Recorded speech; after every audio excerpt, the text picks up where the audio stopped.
yesterday there was some news, and I thought I wanted to start the show with some spiritual healing, some insight. The verdict came in on the R. Kelly trial. Of course, the R&B superstar was found guilty of racketeering that prosecutors said that spanned decades, using his entourage to recruit women and underage girls for sex. It was a 9-hour deliberation. Jurors found Kelly, 54 years old, guilty of 9 counts that he faced, all of them, 8 counts related to coercing and transporting women and girls to engage in illegal sexual activity, 1 count of racketeering, which encompassed a series of acts of bribery, sexual exploitation of a child, and forced labor. He still, of course, faces criminal charges outside of New York and will continue to be jailed until he is sentenced. His sentencing is May 4th. His legal team said that they were disappointed with the verdict, which carries a potential prison term of 10 years to life.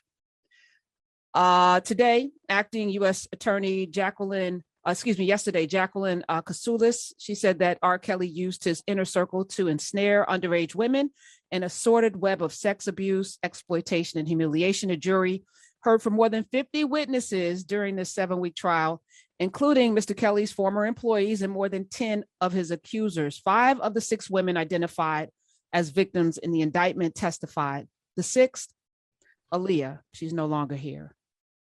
He was 27 years old when he sexually assaulted, abused, raped Aaliyah, orchestrated a bribe in 1994 for fraudulent identification documents to marry her. She was just 15 at the time. Joining me to talk about this, you all know her. She's an amazing person who's gone through a lot in her own life that's been chronicled over many, many best-selling books. She's had a TV show the last several years where she was fixing people's lives. And I think as a community, I think it's important for us to delve into the healing part. Now that R. Kelly is gone, there are a lot of R. Kellys out there that we haven't dealt with in our own families. Let me welcome to the show the one and only Iyanla Vanzant. Hello. Love it. How are you? I am good. You look amazing. Thank you. Today is Tuesday. It's not my normal makeup day, so I might look a little homely. No, you don't. You can never look homely because your spirit is gorgeous. So no, that never ever is a problem. So you've written about some of this, not R. Kelly in particular, but this is, to me, this case has always been bigger than R. Kelly. It's always been bigger than Bill Cosby. It's always been, for me, an inability for us to deal with the trauma that too many of us, and I just want to give some stats, nationwide, 81% of women and 43% of men reported experiencing some form of sexual harassment or assault in their lifetime. 1 in 5 women in the United States experienced completed or attempted rape during their life. 1 in 5, and nearly a quarter of the men in the United States experience some form of unwanted sexual contact or violence. 1 in 3 women victims of completed or attempted rape experienced it for the first time between the ages of 11 and 17. This is an epidemic. Yeah. And it has been for quite some time. And right now, whether it's in Chicago, Detroit, or someplace in Mississippi or New Orleans, right now, some young person is being sexually violated, most often by somebody they know.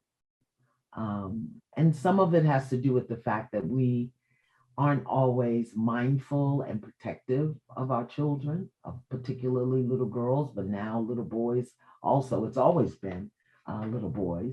We're not particularly protective, and we don't hold people accountable, which is why this case is so important, that he is being held accountable, not punished, but accountable for what he's done. Now, that doesn't change what happened. And the people who experience the violation have a lot of work to do, really have a lot of work to do. Right now, we're all traumatized on some level following this 2.5-year lockup. But that trauma just triggers up all sorts of trauma. Many people who had been sexually violated had a really hard time during the shutdown because they weren't able to go out and be busy and distract themselves and deny what's going on. Many people were violated during the shutdown because many of us live with our violators. So we've got some work to do. And the first thing is to really acknowledge that this thing goes on. I have worked with hundreds, literally hundreds, maybe even thousands of women. Let me say people, because it's happened to men too, who say they were violated as children, told someone and nothing was done, or told someone and the person didn't believe them. And very often that's why children don't report it, because they're afraid they won't be believed or they'll get in trouble for saying it. So we've got some work to do, Where Professor. do, where does it start? Because you're always telling us to do the work. And I don't know where this work starts because I feel like it predates most of us being here. You think about this R. Kelly was sexually abused as a child, right? So, hurt people hurt people. We hear that all the time. But how do we break the cycle? So, yes, telling the truth.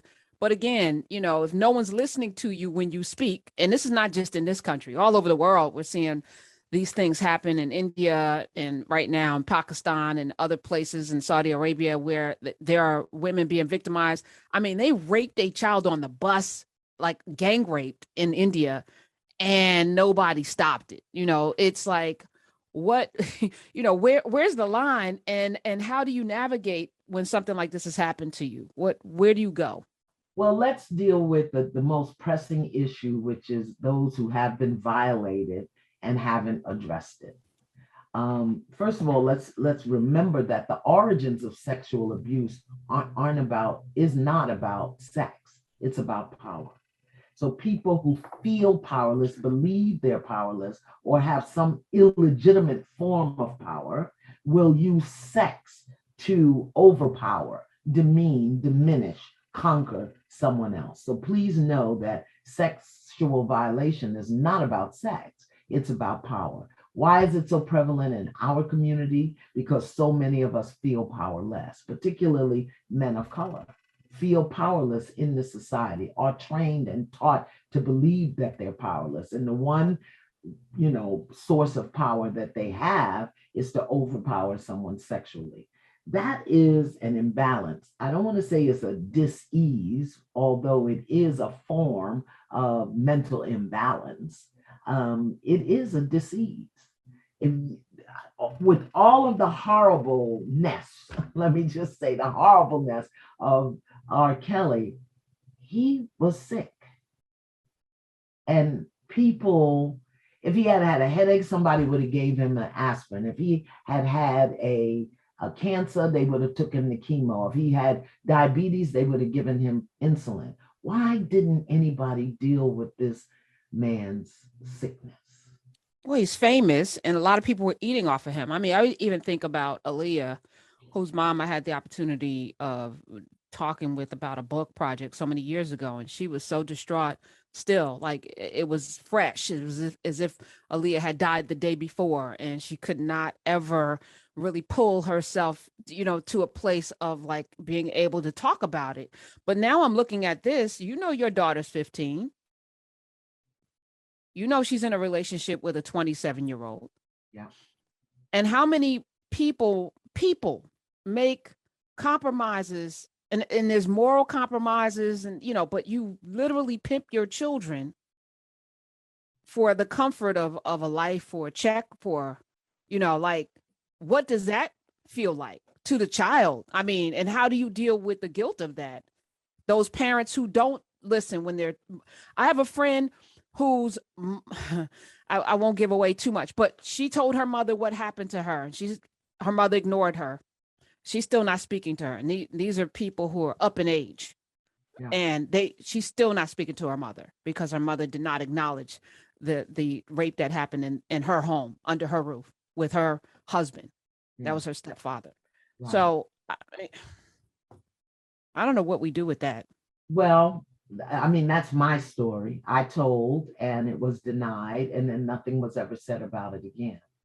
So Walk us through that for a second, because to get the courage to tell.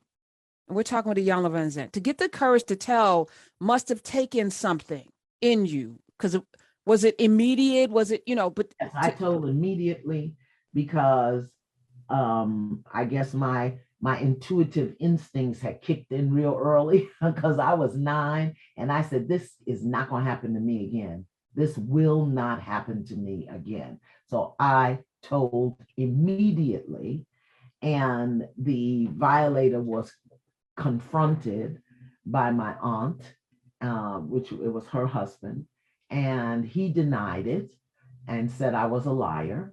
And I understand it now that I'm 69 years old. I didn't understand it then, but he denied it. And she was a stay-at-home mom with no source of income whatsoever. The worker, and she didn't know how to deal with it. So she didn't say anything else, not to me, not to him. What happened was she would never leave me alone in the house with him again. So I either had to go with her where she was going, or with my sister or my brother, and so I became the problem. I was the problem because my sister didn't want me tagging along with her as she was voluntarily participating in sexual activity with everybody. And my brother didn't want me with him as he was smoking his happy flowers and engaging in all other sorts of activity. And my aunt used to go play bingo. So I either went and sat in the bingo hall all day, or went with my sister, who would drag me along and tell me, why do she have to be saddled with me, or my brother, who would who would get high. And so I became the problem. And that's how I grew up, thinking I was the problem because my violation interrupted or became a burden to everyone else. And then I was 30 when I finally dealt with it, to realize I was not the problem. I did not do anything wrong. And really, in fact, what had happened became a powerful lesson for me, 21 years later, which is, number one, I am more than a body. I am more than a body. Number two, to be very mindful of your no and your yes, how I use that in my life. Because some people aren't violated sexually, but they're violated in a number of ways because they aren't told the power of their yes and the power of their no. The other thing that I learned, besides being more than a body, the power of my yes, the power of my no, was the importance of really holding on to the fact that you matter. What the silence did for me was teach me I didn't matter. So from 9 until about 30, that's how I lived my life. Like I didn't matter. What I did didn't matter. What I wanted didn't matter. What I felt didn't matter. It didn't matter. And so people who've had this experience have to also learn that. Number one, you didn't do anything wrong.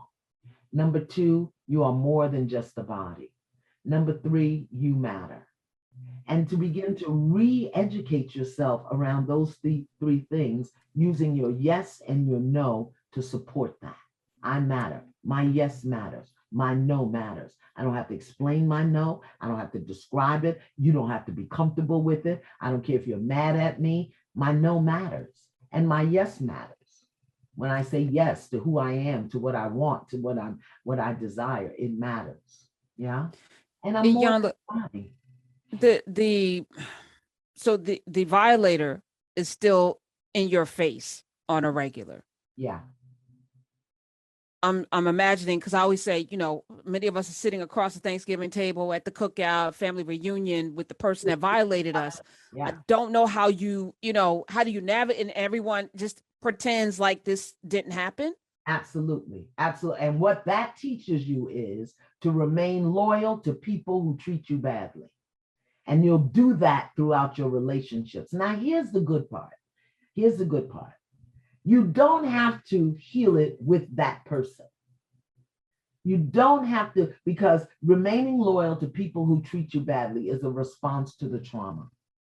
But I guarantee you, you do it in other places in your life. So the way to heal it, Karen, is to really look at, where am I doing this?